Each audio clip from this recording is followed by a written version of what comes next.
Now, the president's declaration follows an emergency meeting with his service chiefs and security heads earlier in the day as the crisis in Rivers State snowballed into pipeline vandalism and the bombing of the Trans-Niger pipeline.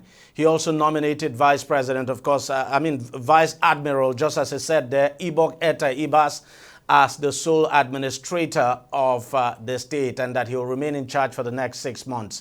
Vice Admiral Ibok Etta Ibas is the former chief of the naval staff, and I'm now being joined on the program to take a look at all of this by the executive director, Citizens Quest Initiative, Obin Dukwe, who joins us, of course, from Port Harcourt, I should think. And we also have political affairs analyst now, Nelson Kujimi, joining us in Lagos, and joining us from Edo State, Benin to be precise. I have Douglas Ogbankpa, who is a legal practitioner. And Mr. Ogbankpa, let me just start from you. Taking a look at this now from the legal angle, what do you make of this emergency? Does the president have the power to declare this emergency and then suspend the governor and deputy, suspend democratic institutions in the state? Well, democratic institutions in the state, aside the judiciary, yes, Section 305 of the Constitution of the Federal Republic of Nigeria, as amended, the Fifth Amendment was, is explicit to the effect that when you find a scenario that there is a threat to public safety and order, or that the country is at war, and there's a natural disaster, and some other sundry conditions, the President of Nigeria shall declare a state of emergency. As you know, Rivers State has been in a protracted crisis for over a year. From the defection, or should I say purported defection, of the Matthew Amorele-led 27-member House of Assembly, to the purported declaration of their seats vacant, to the governor of Rivers State, Governor Sim Kobara, running the state with 4 or 3 members of the House of Assembly, contrary to Section 91 of the Constitution, which is explicit that the House of Assembly shall consist of not less than 24 members and not more than 40 members. The Supreme Court, in its decision in late February, actually made a very damning observation of the scenario in Rivers State. It described the governor in very, very, will I say, unquote, uncharitable terms. More like we have a scenario in Rivers State where we have a despot. Now, following that judgment of the Supreme Court, we've had different scenarios playing out. From people making threats, excuse me, that they will blow up pipelines and things like that. And indeed, this morning we had, like you said, the Trans-Niger pipeline blown up. What other, what is the president left with? He has to take action. You know, some few days ago, or some few hours ago, there was a riot, there was the throwing of tear gas. Rivers State was actually sliding into an action.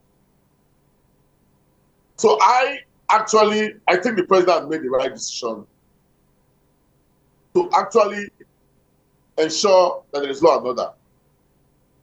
So to say the president has powers or not, yes, he does. He has powers to replace the Roman in Rivers. Yeah, but the argument of some people is that, look, even if the president has that powers to declare a state of emergency, does he have the powers to suspend a democratically elected governor, for instance, a deputy governor, and democratically elected members of a state assembly?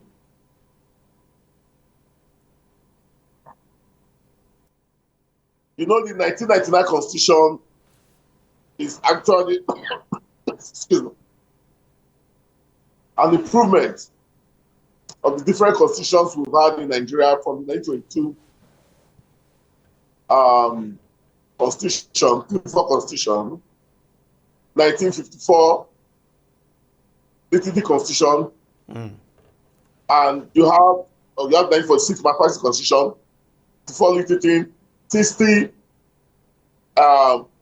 Independent Constitution.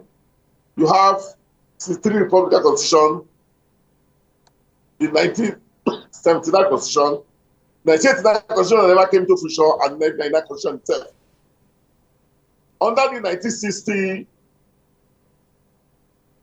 Independent Constitution, Tafawa Balewa as Prime Minister is the first leader in Nigeria to invoke the powers given to impose a state of emergency following a scenario in a part of Nigeria. That's in the southwest. President Olusegun Obasanjo himself, yes, in the southwest, yes, after the Operation Wet Year. Yes. When Nigeria came into democratic structure in the Fourth Republic, President Olusegun Obasanjo was the first democratic president in the Fourth Republic to exercise the powers as enshrined Section 305. The other president to do that before President Tinubu is President Goodluck Jonathan in part of the Northwest, following the insurgency of the Boko Haram. In order to give Nigerians a very lucid understanding of the scenario, may I refer us to the conditions that would be necessary for you to declare a state of emergency. Section 303053 of the Constitution of the Federal Republic of Nigeria is very clear. It names the conditions that would be prevalent for you to have a state of emergency as follows. 1. Yeah, we have that. The Federation when is at war. 2. When the Federation is in danger of invasion or involvement in a state of war. 3. When there is an actual breakdown of public order or public safety in the Federation or any part thereof in such extent as to require extraordinary measures to restore peace and security. 4. When there is a clear and present danger of an actual breakdown of public order and public safety in the Federation or any part thereof requiring extraordinary measures to avert such danger. 5. When there is an occurrence or imminent danger or the occurrence of any disaster or natural calamity affecting the community or a section of the community in the Federation. Look, the governor had written a letter to the State House of Assembly that he was going to present the budget on the 19th. And then suddenly the State House of Assembly adjourned sitting indefinitely. And subsequently, they issued a notice of impeachment against him. So do you think the State House of Assembly members too made things easy for the governor? I think the question to ask is, do you think the governor made it easy for the State House of Assembly? This is a governor that demolished the Rivers State House of Assembly. He demolished it. It's all there in the media when the governor sent a demolition squad to demolish the Rivers State House of Assembly. You see, I used to tell people this. President Tinubu has not even used 1% of his powers.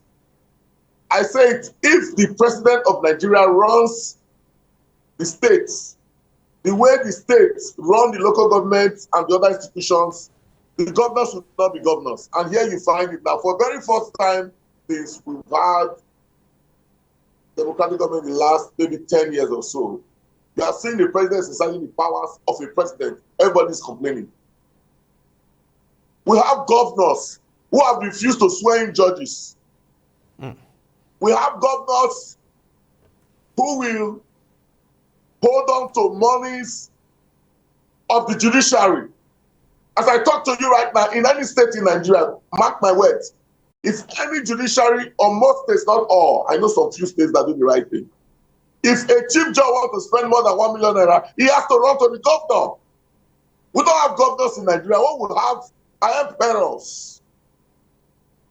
And we have to call a spade a spade. How can you run a state with 4 members of the House of Assembly? How can? One of them is the Speaker. The other one is the Deputy Speaker. The other one is the Majority Leader. The 4th one is the Chief Whip. Who are now your members? So, sometimes in those states, we have a governor, Godwin Obaseki, who swore in a House of Assembly by this time, sometime in June 2023. At night, one of them went to buy suya in the Eyama GRA. He was wearing knickers. And this governor run